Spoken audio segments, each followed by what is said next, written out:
From the Library of Congress in Washington, D.C.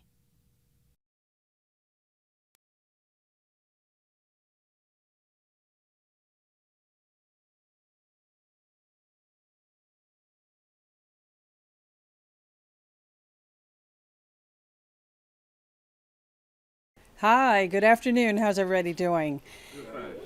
Great. I'm Pam Jackson. I'm director for the Center for the Book here at the Library of Congress, and we're proud to be part of the National and International Outreach Unit of the Library of Congress, and we welcome you to this afternoon's book talk for Books and Beyond. We have here at the Library of Congress the mission for us to promote. First of all, we like to always remind people we are the nation's first cultural institution, and it's our mission to provide people with a very rich, enduring source of knowledge that's designed to inspire and excite intellectual and creative endeavors. And we certainly believe that that's been the case with today's author, who spent time researching in our collections the book that he's here to discuss today. And it's an award-winning book that we'll mention that in just a moment or two. I'd like to mention that the Center for the Book is focused on making connections between and among our networks, and for the purpose of reading and literacy promotion, and using the library's collections, programming, resources, and contents to do so. We believe very strongly in promoting books and libraries and literacy and reading for the purpose of having informed and engaged societies. And we like to promote that we are focused on making sure that the humane is in the humanities as we do our work, and that's our focus for this year. So as I mentioned, that the author researched his book here at the library, and it is a chief criteria for the books that we promote in the Books and Beyond series, that they have a connection to the Library of Congress, and that's either because they're written and published by the Library of Congress, or about the Library of Congress, or as a result of using the collections of the Library of Congress. And we encourage our friends and associates and members of the public to do all of that, and are glad to have today's author who has done just that. So before I introduce him, I would like to take this moment to remind you, if you could check your mobile devices, make sure they're on silent so that they are not a distraction. And it's because we are recording today's talk, and you should know in advance the author will share about his work, and there'll be a short Q&A answer session at the end. So if you are participating in that, you will be recorded and a part of our webcast. Also, I can mention that at read.gov you can find more than 250 of our videos of author talks and activities and events we've had here at the library. It's a very rich collection unto itself, and we encourage you to explore that as well. Also, the book is for sale outside, and after our session there'll be a short book signing. And we'd like to remind you that that's available for both the sale and the purchase here, and then the book signing over here. So today's author is Larrie Ferreiro, and he teaches history and engineering at George Mason University in Fairfax, and at the Stevens Institute of Technology in New Jersey. And he served for more than 35 years in the U.S. Navy, Coast Guard, and Department of Defense, and was an exchange engineer in the French Navy. He has a PhD in the history of science from Imperial College of London, and his other books include Measure of the Earth, the Enlightenment Expedition That Shaped Our World. Now, his new book is what he's here to talk to us about, Brothers at Arms, American Independence and the Men of the France and Spain Who Saved It. And did I say that right? Yeah. And the men of France and Spain who saved it. And it's a remarkable untold story of Americans, the American Revolution's success, and how it depended on a substantial military assistance provided by France and Spain that some of us may not know about or be present to some of the details. So we're excited to have him here today. We've learned that the book is a winner of the Journal of the American Revolution 2016 Book of the Year Award, and as recently as yesterday, we also learned that this book, it's a fabulous piece, has received the Pulitzer Prize Finalist Award in history. So congratulations and welcome. It's a Pulitzer Prize finalist. Pulitzer Prize finalist. But it didn't get the award. Didn't get the award. Yeah. Thank you so much for joining us. Please welcome. It's a pleasure. And the Library of Congress has among many other things, a fantastic collection of correspondence, copies of correspondence between many of the major actors in France and Spain, and then their American interlocutors, which was a significant source for much of my research. So, in 1776, America was fighting Britain in a war for independence, but without a navy, without artillery, or even without gunpowder. And only France and Spain, who were the historical enemies of Britain, had both the motive and the naval and military strength to be able to defeat the British. So we needed their alliance. But they would only do so if America was seen not as fighting a civil war, but rather as fighting a war as an independent nation. John Adams, who was no fan of foreign interventions, said, "Foreign powers could not be expected to acknowledge us until we had acknowledged ourselves as an independent nation." And Thomas Jefferson had said during the debates over the writing of the Declaration, "A declaration of independence alone could allow European powers to treat with us." So the Declaration was not written for King George III. He'd already gotten the memo. He actually said in October the previous year that the fighting in Lexington, Concord, and elsewhere was specifically aimed at making America an independent nation. So he already understood that, and the Americans knew. The Declaration wasn't written for the American people. They had sent their delegates to Philadelphia quite specifically to declare for independence and to write a written declaration of such, which had never been done before in the world. If you wanted to become independent, you fought a war, you won, and you were independent. No declaration needed. So the Declaration of Independence was in fact an engraved invitation asking France and Spain to come fight alongside us. Which is why I say in the book that it was not just the Declaration of Independence, it was also the declaration that we depend on France and Spain too. Now, the Americans knew that France and Spain wanted a rematch with Great Britain. They'd come out very badly in the 7 Years' War, which had ended against Britain in 1763, with France losing Canada to Britain and Spain losing Florida. Now, France and Spain were already closely allied by family and military ties. It was called the Bourbon Family Compact. The two kings were in fact directly descended from Louis XIV. Both nations wanted revanche against Britain, and that was actually what they called the policy. But they had different goals. France wanted to regain the balance of power in Europe. Spain wanted to regain Gibraltar and drive the British from the Gulf of Mexico. And both nations had predicted the American Revolution long before many Americans even knew that it would happen. You can see the quote from the Duc de Choiseul, who was the French foreign minister in 1767. "Only the future American Revolution will consign England to a state of weakness." That isn't an if statement, that's a when. Because they knew that this future revolt in the American colonies would weaken Britain. Because of that, they sent spies and observers to America, people like the Baron de Kalb, to see when that would happen, because they wanted to make use of that revolution when it happened to further their own aims of weakening Britain. That revolution would not happen for another 8 years. When the fighting began in 1775, the British Army was supplied by gun factories which could turn out hundreds of thousands of guns per year.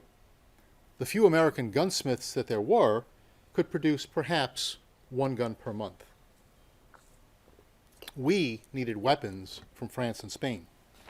And France and Spain did indeed provide arms to the insurgents, but they used merchants like the Diego de Gardoqui and Pierre Caron de Beaumarchais as frontmen to disguise the source of the arms, which were from the British and the French and the Spanish governments. But the British were not fooled. In the end, over 90% of all the guns used in the conflict came from overseas, France and Spain, who also provided 30 billion with a B dollars equivalent in aid during the war. And that doesn't count the other parts that they helped us with, which I will get to in a minute. Beaumarchais worked with Silas Deane, who was the American envoy in Paris, to negotiate a contract for arms, and he was doing so even before news of the Declaration of Independence had reached the shores of France. In 1776 and 1777, 5 Beaumarchais ships carried arms across the Atlantic to supply 15,000 American troops who would arrayed to meet Burgoyne at Saratoga. And it was these French arms that turned the tide of battle. And you can see this quote from somebody who knew what he was talking about because he was at the battle, Caleb Stark. Unless these Beaumarchais arms had been thus timely furnished to the Americans, Burgoyne would have made an easy march to Albany. And that victory at Saratoga turned the tide of the war because it was the first major victory that the Americans had in the entire war.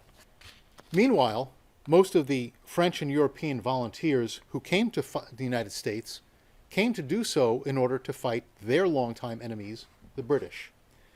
But along the way, they made the American cause their own. And George Washington came to depend upon these immigrants who got the job done, as the Hamilton musical so aptly describes. Louis Lebègue Duportet became Washington's chief engineer and chief strategist and planned the fortifications and sieges. Baron von Steuben put together the training plan for George Washington that made the Continental Army, previously a collection of militia, into a consolidated professional fighting force. And of course, the Marquis de Lafayette commanded troops in the Southern Theater.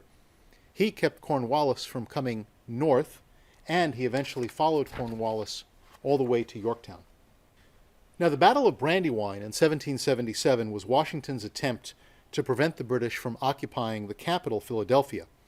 But it also was the trial by fire for these French and European volunteers who, up until that point, had been mistrusted by the Americans. Remember, they had just finished fighting the French just a decade earlier. So that would explain comments like Nathanael Greene, "So many spies in our camp."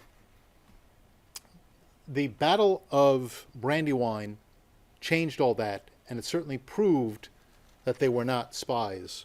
In fact, they were very brave and courageous fighters. The Polish officer, Pulaski, led a cavalry charge that saved the Continental troops in retreat. Fleury, who was an engineer, was commended for particular bravery, and in fact, the Army Corps of Engineers today now has the Fleury Medal for courage and boldness. And Lafayette himself was wounded while leading an infantry charge. And George Washington commanded his own doctor to treat him as if he were my own son. So after the Battle of Brandywine, that initial distrust changed and turned first into acceptance and then into reliance. For Greene, "So many spies in our camp," relied heavily on both Steuben and Lafayette during his southern campaign. Back at Versailles, and the first season on Ovation is now ended, but I think you can still see it probably on Netflix. Season 2 should be starting soon. Back at Versailles, the French foreign minister, the Comte de Vergennes, was the single most important character in this entire story, because he, and he alone, made almost all of the key decisions that affected the alliance between the Americans and the French, and almost all the key decisions that affected the outcome of the war. Now, his primary goal, as I had mentioned, was to have the War of American Independence sufficiently weaken Britain so that the European balance of power tilted back in France's favor. And he'd already decided to ally with the Americans even before the Battle of Saratoga, because, having provided arms to the Americans and seen that they had far more defeats than victories. He was afraid, in fact, he was certain, that the Americans would lose the war. And the thought of a reunited British Empire in North America, which could threaten the French sugar colonies, and that's where the money was, the plantations in the Caribbean, that thought was unsupportable.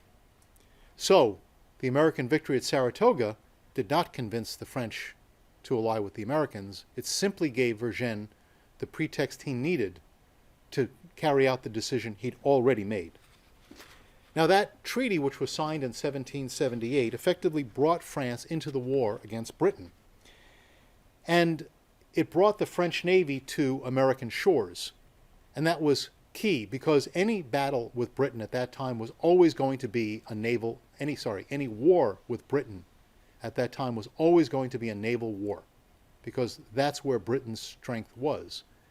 Having the French Navy on American shores meant, for the first time, that the British could not, at their will, move troops from place to place, resupply them, redeploy arms and munitions.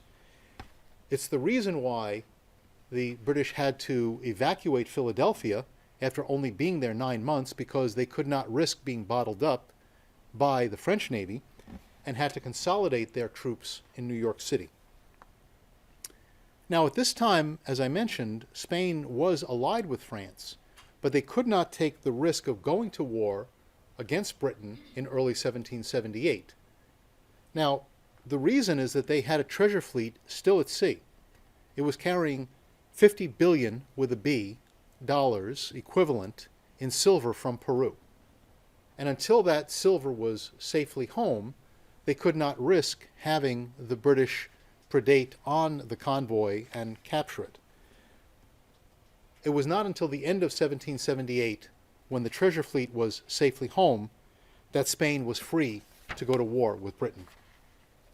Vergennes' counterpart, the Spanish foreign minister, the Conde de Floridablanca, had established the Spanish goals of the war as recovering Gibraltar and driving the British from the Gulf of Mexico.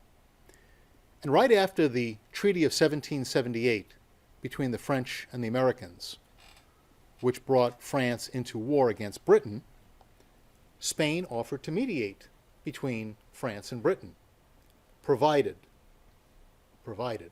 they got Gibraltar. But Britain refused. Now, Floridablanca, in one of his usual tirades, considered Gibraltar just this pile of rocks which causes problems, but for the British, Gibraltar was a strategic outpost. It guarded the entrance to the Mediterranean or to the Atlantic, depending upon your point of view.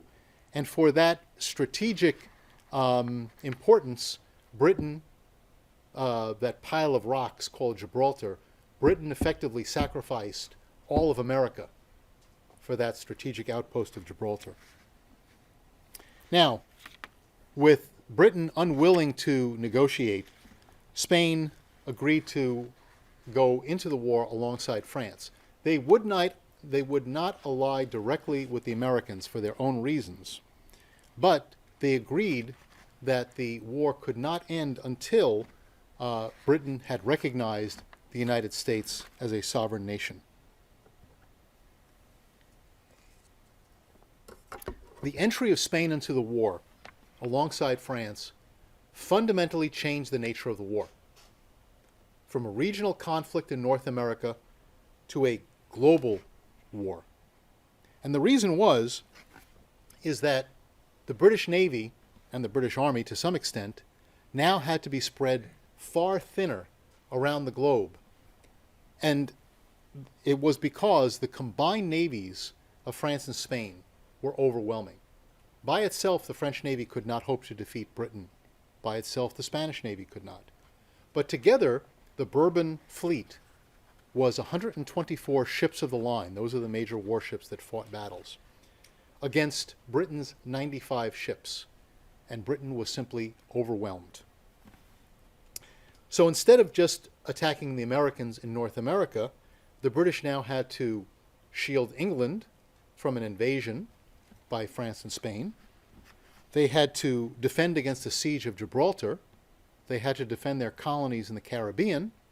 their colonies in South Africa, their colonies in India from attack. All of this was happening in 1779 and 1780 as the war in the Americas was coming to its lowest point. And you can see from Alexander Hamilton's despondent comment, "If we are saved, France and Spain must save us," that the Americans now understood that winning the war rested with France and Spain. Now, the invasion of Britain was going to be always the centerpiece of the Bourbon strategy. After Spain had declared war in 1779, the two nations formed a fleet of 150 ships and 30,000 troops to invade Britain. That was larger even than the famous Spanish Armada of 1588. Now, the planned invasion of Britain was going to capture Portsmouth and Southampton. It was going to wreak havoc on the British economy and then potentially bring Britain to the peace table. But that expedition was sidelined by a massive dysentery outbreak, which laid low 8,000 men, and in which the French admiral's son died. The Spanish admiral, because the French admiral was after that incapable of carrying out orders, the Spanish admiral, Luis de Cordova, also tried, but with this many people sick and dying, he was unable to carry out the invasion, and it simply fizzled out. Now, there's a side note to this massive invasion. As part of the planning, the French Navy asked this relatively unknown American captain, John Paul Jones, to create a diversion for the British by sailing a small squadron around the British Isles and capture some merchant ships, hoping that some of the British admirals might follow him and be diverted. Now, no British admiral was foolish enough to follow John Paul Jones, and his diversion was largely ignored. Certainly it played no part in the outcome of the battle. It certainly did not cause anything like a panic within Britain.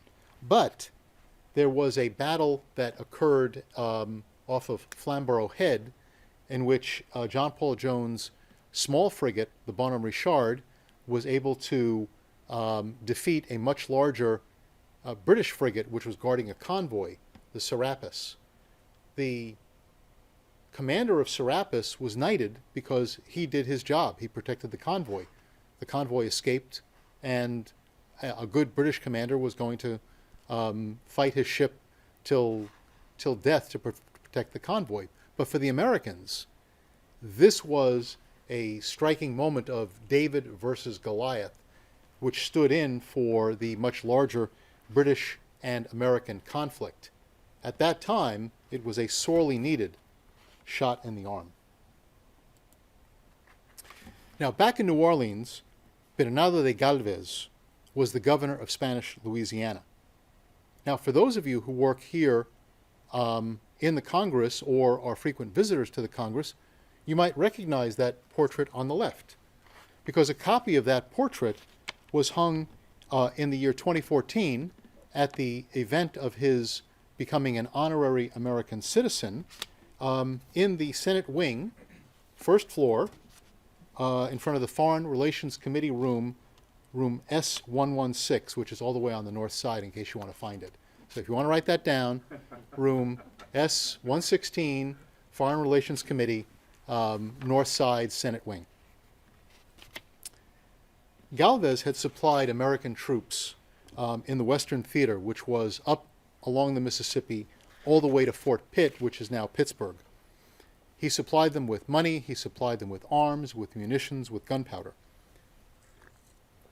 But when Spain declared war in 1779, he immediately launched a series of lightning attacks that captured the British posts at Mobile, Natchez, and Baton Rouge. And then after several hurricanes had set him back, in 1781 he commanded a joint Spanish-French force that captured Pensacola, which was the British capital of West Florida.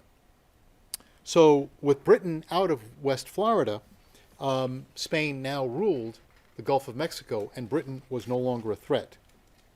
And because they were no longer a threat, when a French naval force under the command of the Comte de Grasse arrived shortly after that Battle of Pensacola, he asked the Spanish Navy to protect the French colonies, which was his primary job, while he took his entire fleet for a short trip northward to the Chesapeake Bay.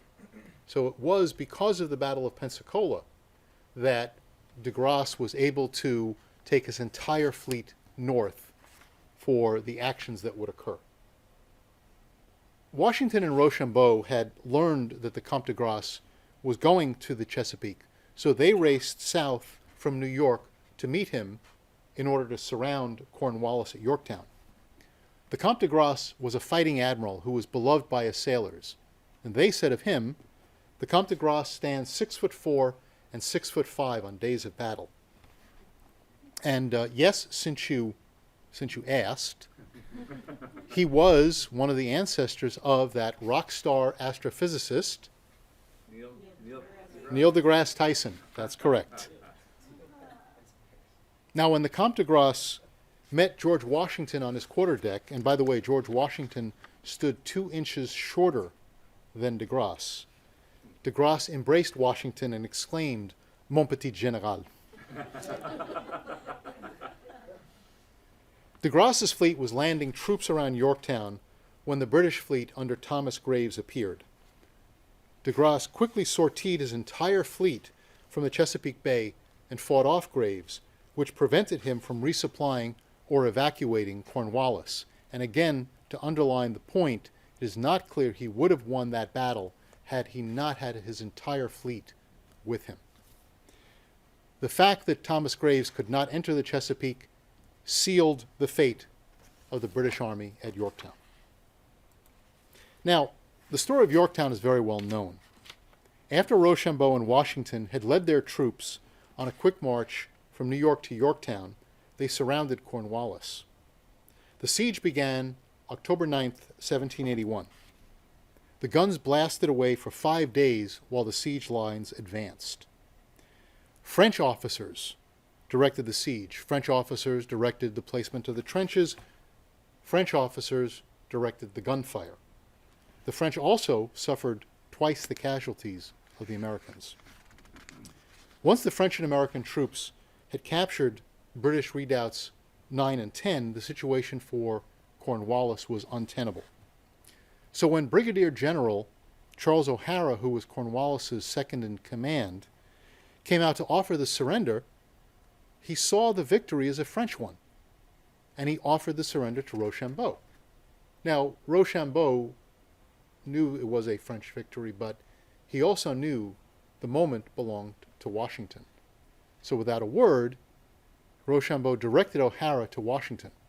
Washington was not going to take a surrender, or rather accept a surrender from someone else's second in command, so he in turn gestured O'Hara to his own second in command, Benjamin Lincoln, who then accepted the surrender. And the Battle of Yorktown was over. Now, the Battle of Yorktown was over, but that didn't mean that the war had come to an end. Vergennes fully understood that. It is not in the English character to give up so easily, he told Lafayette. But even though there were no more major battles in America after Yorktown, and there were a number of skirmishes, the fighting continued around the world between Britain and the Bourbon Alliance. Now, by this time, 1781, Britain was fighting 5 separate nations without an ally to its name. They were overwhelmed. You can see the different conflicts. The assault on Gibraltar. The siege of Gibraltar absorbed 60,000 Spanish troops alone in a 4-year siege that ultimately failed. And yes, that's a mushroom cloud over Gibraltar. That's how violent the battle was. The Dutch Republic was also drawn into the war for allowing supplies to go to France, and the Anglo-Dutch War was very violent. France had allied with the Kingdom of Mysore in India in order to drive the British East India Company from the subcontinent. That also failed. and the battles were also violent. And in fact, the last major battle of the War of American Independence was the Battle of Cuddalore, fought in India, and that happened 6 months after the preliminary peace treaties had been signed. The Peace of 1783 ended 8 years of war, and during that time, 200,000 French and Spanish soldiers and sailors fought in the war, compared with an estimated 250,000 to 380,000 Americans. France and Spain were as invested in this war as we were. America could never have won the war without France. France could never have fought the war without Spain. So what I want all of you to take away from this is the following. The United States did not achieve independence by itself.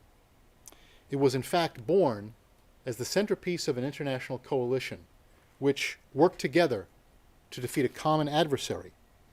And it's America's role as the centerpiece of international efforts for a common good that continues even today to define the United States as the indispensable nation. Thank you.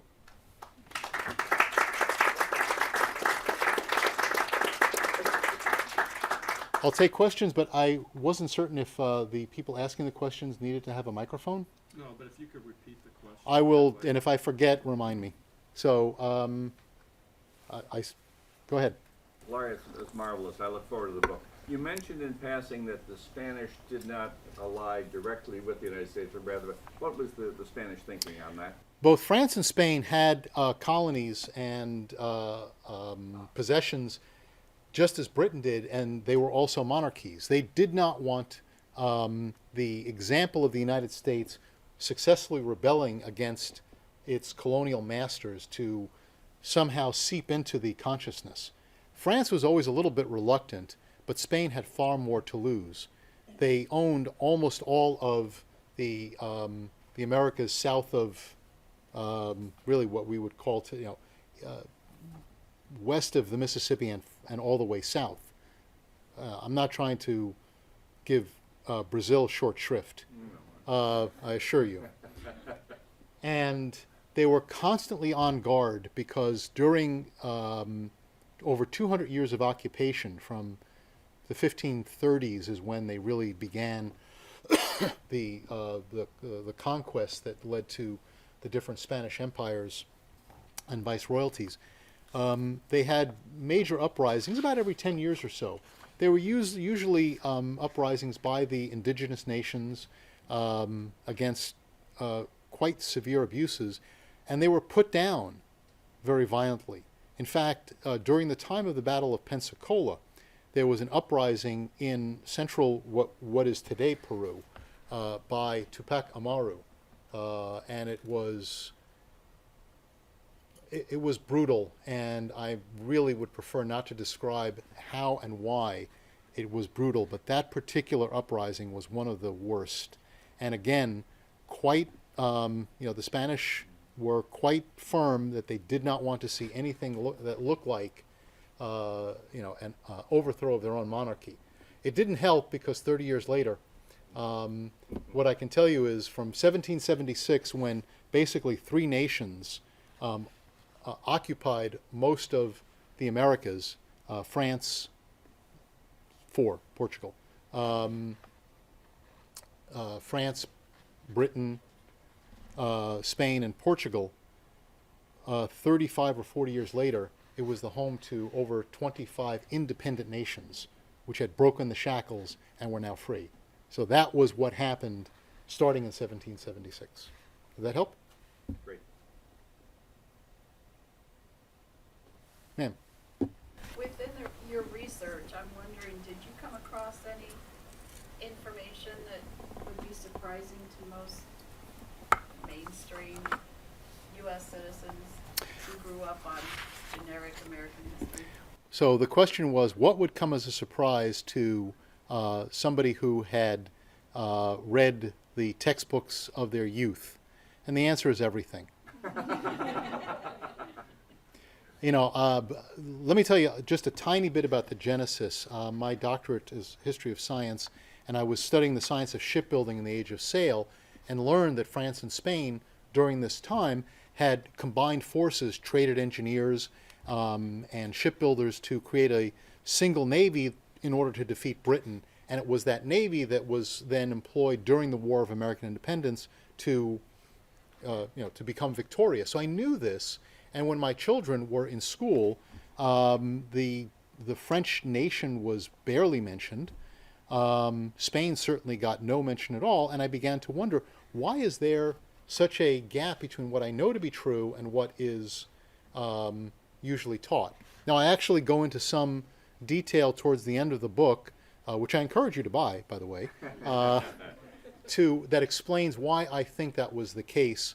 And the short answer is there was a long history of American exceptionalism that began in the manifest destiny idea of pushing westward, kind of 1830s, 1840s, and then just kept moving, and I explain why.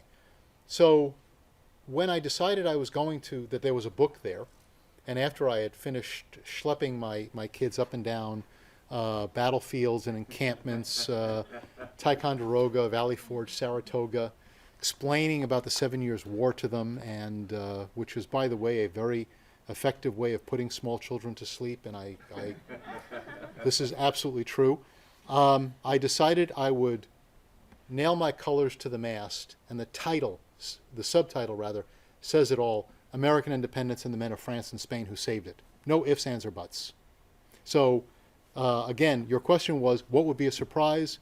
And my answer is just about everything. Ma'am. I'm Mr. Valcarce, and I would like to get your advice on what can we do as citizens to give Spain the recognition that it deserves. Oh, that was a lob pitch. The question was, what can we do to give Spain the recognition that it deserves? Do you want to introduce yourself, Teresa? No? Okay, I will. The portrait that you saw there is largely due to the actions of people like Teresa. The lob is buy this book, because it explains, probably in more detail than almost any that I've seen to date, just how vital the Spanish, not just contribution, but the way Spain was integrally involved in our fight for independence long before we even knew it was going to begin. There are things happening now. As I mentioned, Bernardo de Galvez has been recognized as an honorary American citizen. I am not completely certain he himself would have agreed, because he was always fighting for Spain. He was very happy that the Americans were going to become independent. But let me be very clear. Galvez, Rochambeau, to some extent Lafayette, and all of the other people I was speaking about, always fought for their country's interest. And there's nothing negative to say about that, because if you commit to helping another nation in war, and you're committing your own troops and your own resources, it had better be in your own national interest. No leader worthy of her or his name commits a nation to go to war alongside another one unless it's in that country's direct interest. So they always had their own direct interest in mind. Now that's something else that perhaps is lost when you read about French participation or more Spanish participation. But we don't go and help our allies. We are on the eve of World War I, centennial. And we did not go over to help France and the allied nations against the Central Powers because we felt bad for them. It was in our interest, and our interest aligned. That's really how diplomacy works. So part of the recognition for Spain is certainly understanding why we ally. We see, and we have to be able to understand clearly that alliances are always in our interest. America first has always meant being able to operate with our allies in pursuit of a common good. That puts America first. The second thing is to buy the book. But also, I think there's a swell, in part because we as a nation are changing. We always did. We've always been a nation, not just of immigrants, but we've been a nation that has adapted itself to the immigrant population. It's a far more complex process than people coming to the shores and becoming American. We become the people who come over. So with a larger number of people who trace their roots to the Spanish Empire, I think there's a growing realization that, frankly, Spain was far before Bernardo de Galvez, far before Gardoqui, was a major force in shaping this continent and our people. And there's some wonderful books I can recommend, and I'd be happy to talk about it with anybody offline, which you should buy after you buy my book. And finally, I just want to throw out one thing. There's going to be it's under construction right now. Some of you may remember about 3 years ago, the French frigate replica Hermione came to the shores of the United States, and it was promoting the French involvement. The Spanish are building a replica of Bernardo de Galvez's ship, which he humbly and shyly named Galveztown. And he was always known as a very self-effacing character. And that will be coming, I think, to St. Augustine within the next years.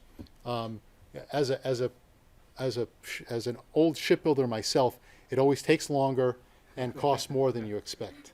So I hope that at least helped a little bit. I'm native New Orleanian and in Louisiana history in 8th grade. Galvez is a story is very prominently told, the story of merchants that were smuggling supplies up the Mississippi River to the American colonists. There's a statue, an equestrian statue of Galvez, yes, dedicated in 1976 in front of the State Department. That's correct. It was a gift of the government of Spain. Juan Carlos came over and Yep. dedicated the statue. Yep. So it's tucked away in a corner. I'd like to see it in a more accessible place. Has anybody been around Lafayette Square, right in front of the White House? Okay, what are the 4 statues around Lafayette Square? Rochambeau, Steuben, Kosciuszko, and Lafayette. The And Spanish government wanted that Galvez statue placed in front of the White House, and the Park Service and the State Department opposed that at the time. well, nobody asked me, but I would vote for that. Absolutely. I mean, to me, anybody occupying the White House should be looking out at those statues every single day and recognizing just how involved, right from the beginning, in our DNA and RNA and probably several other proteins, our alliances have been, how important our alliances have been. So I don't know if that was a question, and I don't think I repeated That it. was information. Okay. So again, I think I failed at repeating a couple of questions. My apologies. Sir. Just a general logistics question. How much communication did France and Spain have directly? So the question was, how much communication did France and Spain have directly? A lot. There were couriers running between the various palaces on a regular basis, and I tried to plot some of the timetables just to get an idea. The distance between Madrid and France on the roads is about 800 miles, and it was not uncommon for a courier to make that in a week.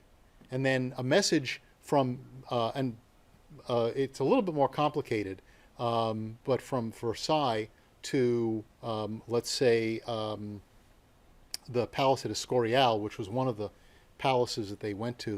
They rotated palaces quite a bit. Could get back and forth in as little as 2 weeks. Now, that may not seem like a lot of time, but they're trying to make decisions on the fly. So for me, the interesting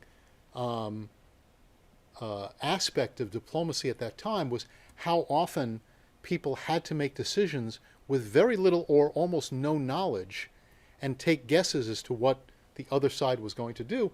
And for, I would say, a a majority of the time, and I don't want to say a super majority, they generally guessed at what was going to happen. So they were quite closely allied, and they also had, even though they had different goals, they knew what each other was thinking.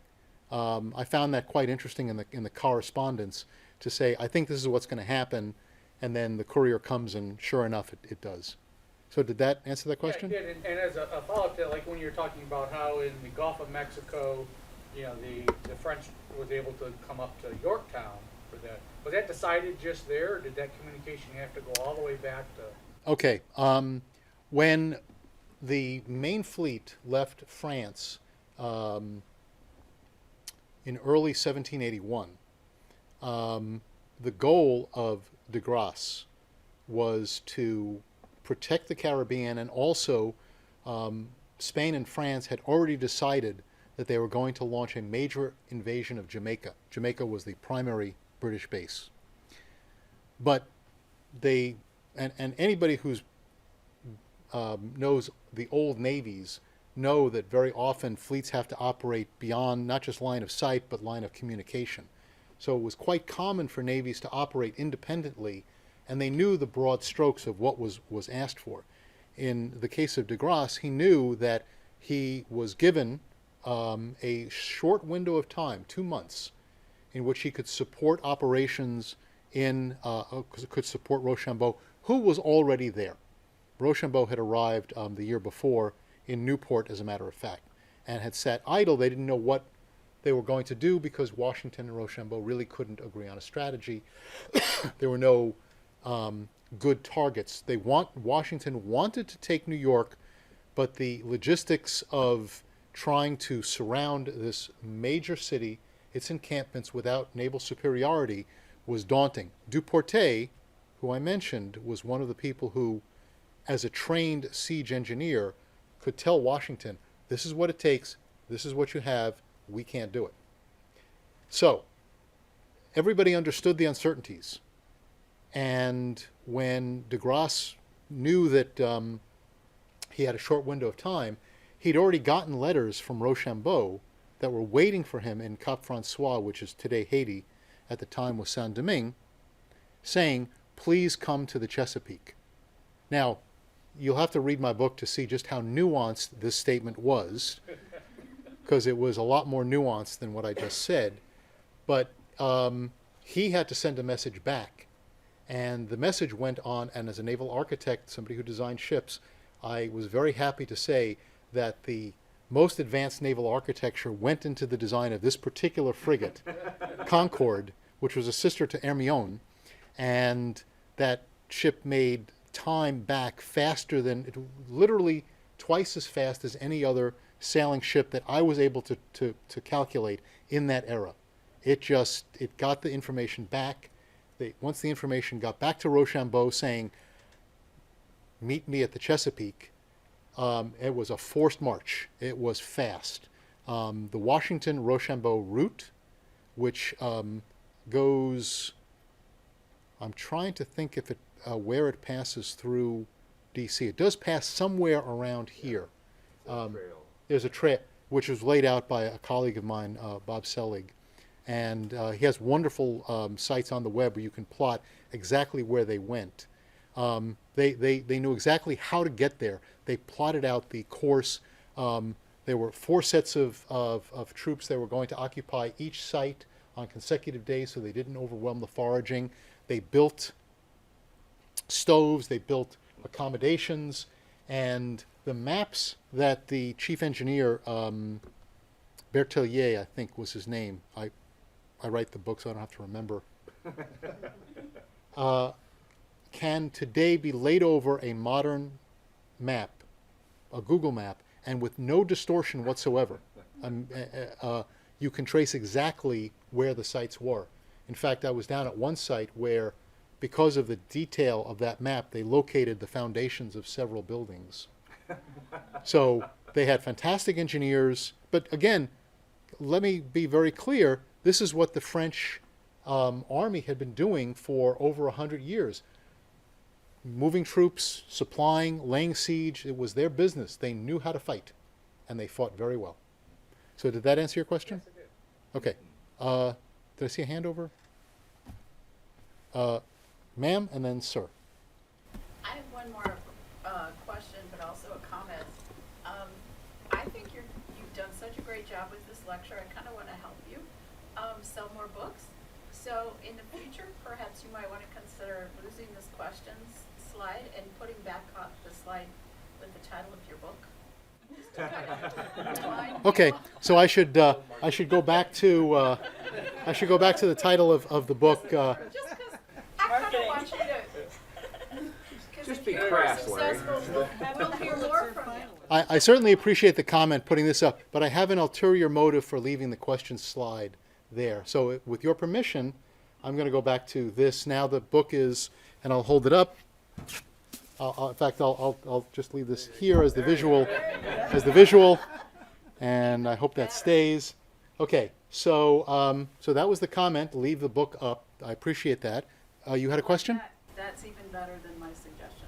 Okay, and your question? And, my question was about, I liked what you had to say about the Hermione. It is spelled Hermione, but too many people associate that with Harry Potter, and the correct pronunciation is Hermione. So that was Lafayette's ship, by the way. And for those of us who want to learn more about that kind of information, have you written papers on it, or do you have any resources that would be good? Absolutely. After you buy my book, you buy Patrick Villier's biography of Hermione. Patrick Villiers, Villiers, who wrote it first in French, of course, and then the book was translated. And the title escapes me, but I have it referenced in my bibliography, and it is a fantastic explanation of, well, not just of Hermione, but of Lafayette's voyage and the significance. And of all the books I've read, it's undoubtedly the best one. Now, if you are really interested in the ships themselves, please come see me afterwards, because most of the books that have been written are in French. They were written by a cadre of individuals under a recently deceased architect named Jean Boudriot, who wrote many, many tomes on French ships of the age of sail. And they are just a joy to behold. They are also very expensive. But the Library of Congress has a lot of them. So, maybe with a little bit of, forbearance, they'll let you see it. Sir, I think I saw, did that answer your question? I think I saw a hand here, and then you next. Communication being very vital in time of war. Any of your cast of characters bilingual? All of them were. So they could all... Oh, so the question was, were any of these people bilingual? And the answer was, at the time, everybody spoke French. That was it. I mean, that's kind of the answer. Many of the Americans spoke French. Alexander Hamilton spoke French. John Lawrence, his friend, spoke French. Washington did not. All the Spanish officers spoke French. So there were few problems communicating. Did that answer your question? I saw a hand over here, sir. This may be a little attenuated, but Lafayette came back and toured this country, and I read that he gave a crocodile to our president. So I wondered what had happened to the crocodile. And I consulted a White House architectural historian in Texas. He said they threw it in the West Wing. I said, the West Wing? He said, yeah, the West Wing was just like a big barn full of stuff. Have you ever heard of that? No, sir. The question was, did Lafayette bring a crocodile during his 1824 tour, which I will reference in a little bit if I don't get the right question. And I have not heard of that. Now, I do have another animal story. So I'm unable to answer your question, and I have not seen it written anywhere, but I can go back and look. However, the other animal story is as probably most of you know, George Washington was quite an entrepreneur, and one of the things that he wanted to do after the war was raise mules, and he specifically wanted a type of Spanish mule called an Andalusian Jack, which was very well regarded. And as a result of one of the battles that had been fought with American and Spanish troops, the Spanish king allowed these prized animals. Normally he did not let these animals leave Spain. He allowed 2 Andalusian jacks, one of which survived, was named Royal Gift.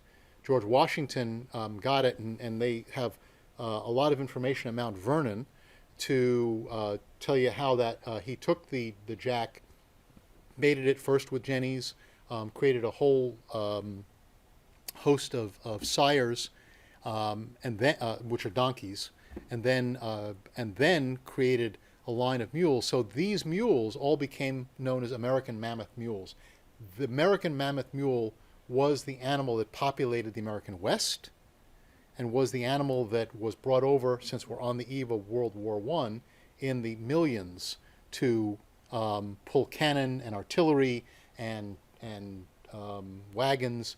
That one jack from Spain was the progenitor of a major line of animals. So there's an animal story for you. I think I saw a hand here. Ma'am.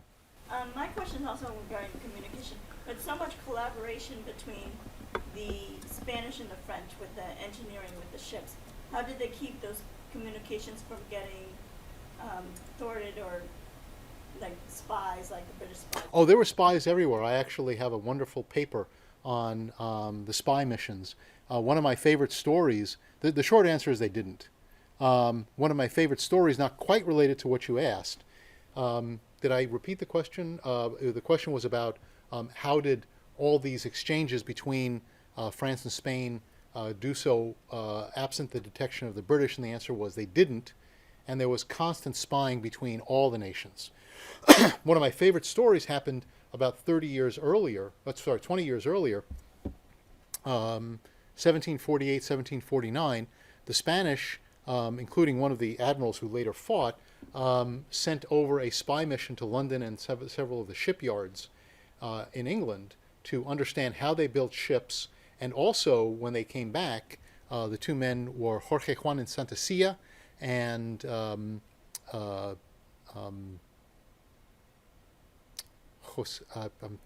Solano y Bote, but I don't remember if it was Jose Solano y Bote, had gone over as spies, went under an assumed name, and came back with 80 British shipbuilders. Now, most of these shipbuilders were in fact of Irish descent, and they were escaping persecution because, being Catholic in a Protestant country, they were, quite often not given the promotions that they felt they deserved. And that's why the flagship of the Spanish Navy during this war, Santísima Trinidad, was built by Matthew Mullen. So I have a whole paper which is called Spies versus Prize about the industrial espionage that went on between them. And I'd be happy to talk about it with you offline because it is just so interesting on so many different levels. Sir? Just another logistics one that's kind of fun is, when you read a book, I always think of it like you started day one on page 1. Where did you really start the book at? Oh, I did not start day 1, page 1. The book starts, you got to read it, with Thomas Jefferson writing a message to Carlos III and Louis XVI. And the book starts by saying this is what the American Congress needed because we couldn't fight. We were going to go fight a war. We couldn't do it by ourselves, so we needed them to come alongside us. And then, of course, by that point, the curtain comes up, and this message to Carlos III and Louis XVI is revealed to be the Declaration of Independence. And this one of the things you asked, I believe, ma'am, you asked me what was surprising. And I decided, again, apart from nailing my colors to the mast, I'd start off by completely exploding everybody's conception of what the Declaration of Independence was. For the simple reason that historians who write about the Declaration admit fully that it was written as a cry for help. The bad news is they tend to put that on page 342, footnote 27. And it was vital that it be put in context, front and center. And what I can tell you is all of the correspondence that you read from that time makes it quite clear what the intent of the Declaration of Independence was. Now, to solidify, even though I think I've beat that one over the head many times, let me tell you the first thing that Congress did after the Declaration was approved, not fully signed. All of us know that the Declaration was not signed on July 4th. It wasn't until August, but the first thing after the broadsheet was printed, Congress put it on a ship. The name of the ship was Dispatch. It was a continental brig in Philadelphia. The July 4th was a Thursday. The broadsheet was printed on a Friday. You had Saturday, Sunday, Monday it was put on the ship. Dispatch sailed out of Philadelphia on the 10th. Unfortunately, it was captured, and the reason it was put on Dispatch is because they wanted, and Congress says so, get this to France and get this into the courts of France and Spain immediately so they can read it, because once they read it, they would know we're now independent because we said we were going to do it. Now you can come and fight alongside us. Now, Dispatch, the brig, was captured by the British off of Delaware Capes about 3 weeks later. So the word actually didn't get to Europe until August. But even by then, I mentioned that Dean was already in negotiations about supplying arms. Action was being taken. They knew this was going to happen. And they knew it because I mentioned all the spies and observers. France had already sent spies and observers to figure out what the Americans were going to do, and they knew they were going to declare for independence. So this is all, they were following events quite closely, even if they had to do so at a distance. So did that answer the question? Okay. I don't know what our time limit looks like. Because we'd like to allow time for you to meet with the bookseller Okay. before they have to leave. I have one question that nobody asked, which is why I have this slide up there. Nobody asked the obvious question, and by the way, nobody has yet done so. If Lafayette wasn't the most important figure in this whole story, how come he's the one who gets all the press? And the answer is he made a grand tour of America, 1824, and then he died. And sort of like Elvis, great career move. And I say this because there's a wonderful portrait of Lafayette just before he passed away. He visits all 24, 22 states. Takes steamboats to a lot of these. This I found interesting. Eats dinner, massive dinners every night. I don't know how he didn't gain weight. This is when he was called the Hero of Two Worlds, not before then. And even in World War I, Pershing, 1917, his aide-de-camp said, Lafayette, we are here. Okay, so that was the event that cemented Lafayette as the centerpiece and kind of put France at least in the picture. And the reason I say it was this event and his death that made him the most famous figure is because I went to Google and they have an engram function which plots the mentions. And so I looked at Lafayette, and the mentions they're back when he was over here, very few, but you see that they peak right after his grand tour, 1824 to 1825, and then they spike at his death. And then it sort of drops away. So if I'm using mentions in books as a proxy for popularity, that's it. And this is only in English language books. It's also true in French language books as well. So nobody asked the question, but that's the answer. With that, I think we can close out. So I can say to the video crew, and I'll be in front and ready to sign books. Thank you. Thank you. You're welcome. This has been a presentation of the Library of Congress. Visit us at loc.gov.